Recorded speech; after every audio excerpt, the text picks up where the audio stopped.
السلام علیکم اللہم صلی علی محمد وعلی محمد۔ شیخ صدوق علیہ رحمہ جو کہ بہت بڑے اہل تشیح محدث عالم گزرے ہیں، آپ 306 ہجری میں پیدا ہوئے تھے اور 386 ہجری میں آپ کا انتقال ہوا ہے، یعنی 1100 سال 1000 سال سے پہلے کی بات ہے، اور بہت مشہور شخصیات اہل علم جانتے ہیں۔ تو ایک بار جب ان کے بارے میں بہت مشہور ہوا شیخ صدوق کے علم کے بارے میں، تو رکن الدولہ جو کہ ایک ڈائنیسٹی تھی ایران میں، اس کے بادشاہ نے آپ کو طلب کیا اور آپ سے کچھ سوالات پوچھے۔ رکن الدولہ کا جو بادشاہ تھا وہ مخالفین میں سے تھا، یعنی وہ شیعہ نہیں تھا، تو اس نے جو ہے شیخ صدوق سے کئی سوالات کیے تھے۔ اس میں سے شیخ صدوق سے اس نے ایک سوال کیا کہ امام زمانہ امام مہدی علیہ السلام کا ظہور کب ہوگا؟ شیخ صدوق نے فرمایا، محترم بادشاہ، اللہ تعالیٰ نے انہیں اپنی مخصوص حکمتوں کے پیش نظر لوگوں کی نگاہوں سے غائب کیا ہے، اور ان کے وقت ظہور کے مطلق خدا ہی بہتر جانتا ہے۔ اور ایک حدیث نبوی سے اس مفہوم کی تائید ہوتی ہے کہ آن حضرت صلی اللہ علیہ وآلہ وسلم نے فرمایا، میری اولاد میں سے قائم کی مثال قیامت کی سی ہے۔ اچھا، پہلے ظہور اور غیبت کا جو فلسفہ ہے، اس میں ایک چیز اور جو بہت سے لوگوں کو کلیئر نہیں ہے۔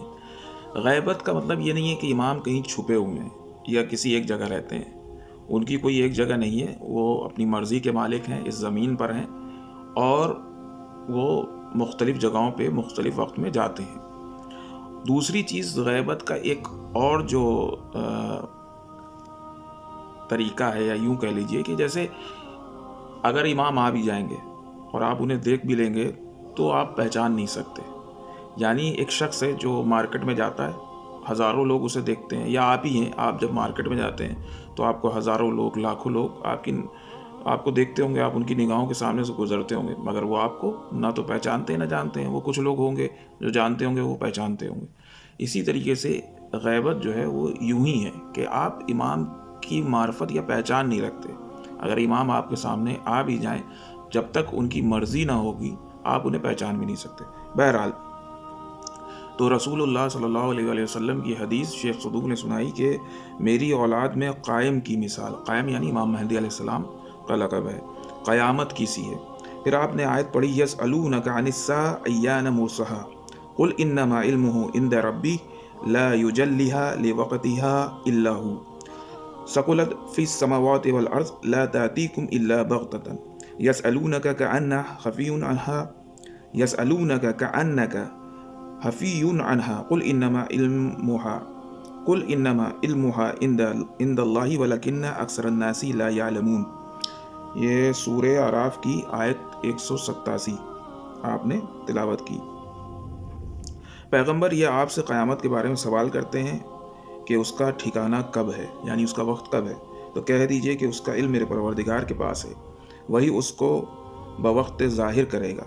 یہ قیامت زمین و آسمان دونوں کے لیے بہت گراں ہے اور تمہارے پاس اچانک آنے والی ہے۔ یہ لوگ آپ سے اس طرح سوال کرتے ہیں گویا آپ کو اس کی مکمل فکر ہے، تو کہہ دیجئے کہ اس کا علم اللہ کے پاس ہے، لیکن اکثر لوگوں کو اس کا علم نہیں ہے۔ تو جس طرح سے قیامت کے آنے کا علم اللہ کے سوا کسی کو نہیں ہے، اسی طرح سے قائم آل محمد کے ظہور کے وقت کا علم صرف اللہ کے پاس ہے۔ اور یہی وجہ ہے کہ ہمیں صرف علامتوں کے ذریعے پہچاننے کو کہا ہے کہ ظہور کا وقت قریب ہے یا دور ہے۔ اصل اس کا وقت صرف اللہ کے علم میں ہے کہ وہ کب ظہور فرمائیں گے۔ پھر بادشاہ نے کہا، جناب شیخ، بھلا یہ بتائیں کہ کیا ایک انسان اتنی طویل عمر پا سکتا ہے، اور کیا طبی طور پر اس کی عمر اتنی لمبی ہو سکتی ہے، یعنی فطری طور پہ، نیچر کے طور پہ کیا اتنی لمبی عمر ہو سکتی ہے؟ شیخ صدوق نے فرمایا، محترم بادشاہ، آپ کو اس کے متعلق ہرگز تعجب نہیں کرنا چاہیے۔ کیا آپ نے آج تک طویل عمر افراد کی داستانیں کبھی نہیں سنی؟ بادشاہ نے کہا، سنی تو ضرور ہے، لیکن ان کی صداقت معلوم نہیں ہے۔ شیخ صدوق نے فرمایا، تو کیا آپ نے حضرت نوح کی عمر کے متعلق قرآن مجید میں نہیں پڑھا؟ فَلَبِثَ فِيهِمْ أَلْفًا سَنَةٍ إِلَّا 50 عاما۔ وہ اپنی قوم کے درمیان میں 950 برس تک رہے، یعنی 950 برس آپ نے تبلیغ کری حضرت نوح علیہ السلام نے۔ بادشاہ نے کہا، جی ہاں، شاید اس دور میں تو یہ عمر درست ہو، لیکن جس دور میں ہم جی رہے ہیں اس دور کی مثال نہیں ملتی۔ اچھا، یہ جو آیت ہے وہ سورہ عنکبوت کی آیت نمبر 14 ہے۔ فَلَبِثَ فِيهِمْ أَلْفًا سَنَةٍ إِلَّا 50 عَامًا۔ ٹھیک ہے، شیخ صدوق نے فرمایا محترم بادشاہ، انکار کرنے کی گنجائش نہیں ہے، کیونکہ رسول خدا صلی اللہ علیہ وآلہ وسلم فرما چکے ہیں کہ جو کچھ پہلی امتوں میں وارد ہوا ہے وہی کچھ میری امت میں بھی ہوگا، یعنی جو پچھلی امتوں میں ہوا ہے وہی میری امت میں بھی ہوگا۔ اور ہم سمجھتے ہیں کہ سابقہ ادوار میں بھی مشہور ترین افراد ہی طویل العمر رہے ہوں گے، اور امت اسلامیہ بھی مشہور ترین فرد طویل العمر ہوگا، یعنی بہت سے پچھلی امتوں میں حضرت آدم کی بہت عمر ہے، حضرت نوح کی بہت عمر ہے، حضرت خضر ہیں، الیاس ہیں، ادریس ہیں، تو اور صاحب الزمان سے بڑھ کر زیادہ مشہور و معروف کون ہو سکتا ہے؟ یہ آپ نے اس کو جواب دیا۔